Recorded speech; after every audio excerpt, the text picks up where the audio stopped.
एक ग्रामीण परिवार में एक प्रियजन की मृत्यु हो जाती है। परिवार दुख में डूबा हुआ है। घर में एक गंभीर माहौल छाया हुआ है। रिश्तेदारों को समुदाय की मृत्यु भोज की परंपरा याद है। बुजुर्ग मृत्यु भोज की रस्म पर चर्चा करते हैं। परिवार के सदस्य श्राद्ध और पितृ तर्पण की वैदिक परंपराओं के बारे में बात करते हैं। एक सदस्य सीमित भोजन ब्राह्मणों को खिलाने का सुझाव देता है। मृत्यु भोज न करने से आत्मा को शांति नहीं मिलेगी, यह बात फैल जाती है। परिवार को डर है कि भोज नहीं करने से पितृ दोष लगेगा।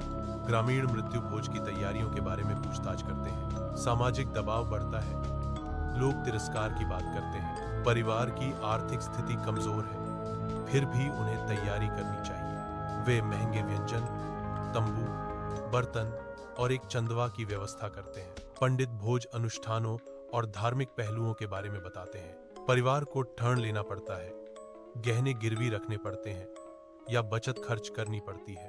परिवार के सदस्य तनाव और चिंता में डूबे हुए हैं। ग्रामीण दावत के निमंत्रण का इंतजार करते हैं। मृत्यु भोज शुरू होता है। सैकड़ों लोग खाते हैं। थके हुए और थके मांदे परिवार के सदस्य भोजन परोसते हैं। कुछ लोग दावत की गुणवत्ता और व्यवस्था पर टिप्पणी करते हैं। परिवार के सदस्यों को आर्थिक नुकसान और मानसिक तनाव महसूस होता है। गांव में मृत्यु भोज के आयोजन पर चर्चा की जाती है। कुछ लोग इसे परंपरा और रिवाज कहते हैं। कुछ लोग मृत्यु भोज को गरीबों का शोषण मानते हैं। धार्मिक ग्रंथों पर चर्चा की जाती है। कुछ कहते हैं कि वेदों में त्योहारों का कोई उल्लेख नहीं है। पंडित अधूरी या डर पैदा करने वाली बातें कहते हैं। लोग मान लेते हैं कि भोज न करने से अनिष्ट होगा। आधुनिक समाज सुधारक मृत्यु भोज का विरोध करते हैं। शिक्षित वर्ग मृत्यु भोज को बंद करने की अपील करता है। कुछ राज्य और समाज सामूहिक निर्णय लेकर मृत्यु भोज त्यागते हैं। नया नियम बनता है कि मृत्यु के बाद केवल प्रतीकात्मक भोजन होगा। कुछ परिवार मृत्यु भोज के खर्च को शिक्षा या स्वास्थ्य में लगाते हैं। गरीबों को भोजन कराना, अस्पतालों में दान देना जैसी बातें सामने आती हैं। कुछ परिवार अनाथालय या गौशाला में सेवा करते हैं। मृत आत्मा के नाम पर समाज को वास्तविक लाभ पहुंचाने की कोशिश होती है। परंपरा और धर्म की मूल भावना करुणा, सरलता, सेवा की चर्चा होती है। समाज में मृत्यु भोज को धर्म से जोड़ने पर बहस होती है। कुछ लोग परंपरा और अंधविश्वास में अंतर समझने की कोशिश करते हैं। समाज आत्ममंथन करता है कि दिखावे से आत्मा की शांति नहीं होती। परिवार के सदस्य सच्चे कर्म और भाव की बात करते हैं। गांव में मृत्यु भोज के विरोध में चर्चा होती है।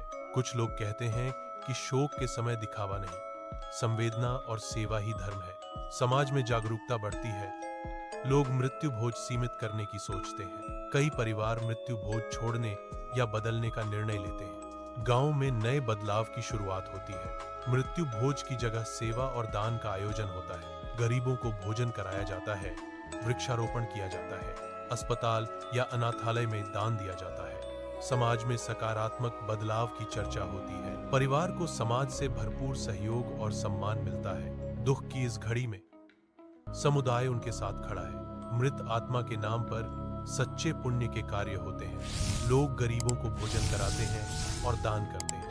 समाज सामूहिक रूप से संवेदना और सेवा को धर्म मानने लगता है। हर कोई एक दूसरे के दर्द को समझता है और मदद करता है। मृत्यु भोज जैसी परंपराएं धीरे धीरे सीमित या समाप्त होने लगती हैं। लोग अब दिखावे के बजाय सांत्वना पर ध्यान देते हैं। समाज में शोक को व्यापार और मजबूरी से निकालकर संवेदना में बदलने की पहल होती है। शोक को एक अवसर के रूप में देखा जाता है ताकि समाज में प्यार और सहानुभूति फैलाई जा सके। लोग मिलकर प्रार्थना करते हैं और एक दूसरे को सहारा देते हैं। इस प्रकार समाज में सकारात्मक बदलाव आता है।